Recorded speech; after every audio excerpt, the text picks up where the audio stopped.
La tension est toujours vive en Libye. Les combats entre milices rivales ont repris hier au sud de la capitale Tripoli malgré un accord de cessez-le-feu conclu le 4 septembre sous l'égide de l'ONU. Les affrontements ont provoqué une coupure générale d'électricité sur l'ouest et le sud du pays. C'est ce qu'affirmait la Compagnie nationale d'électricité. Elle a déploré des dégâts sur son réseau de distribution. Je vous propose l'analyse de Hélène Bravin, spécialiste de la Libye. Elle était au micro de Médien Radio. Déjà, les combats ont plus ou moins perduré après le cessez-le-feu qui a été décrété par l'ONU.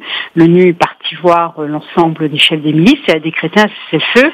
C'est-à-dire que dès le lendemain du cessez-le-feu, il y avait les tirs recommençaient, alors d'une façon sporadique, sans grande intensité. Il y a une grosse milice importante qui a dit puisque c'est comme ça, puisque les tirs recommencent, je vais briser complètement le cessez-le-feu.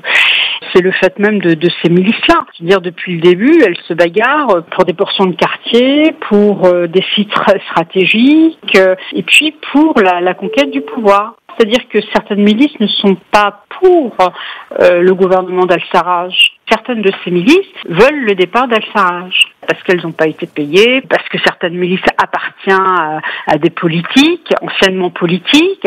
C'est finalement gagner du terrain et parallèlement déstabiliser le gouvernement d'Al-Sarraj.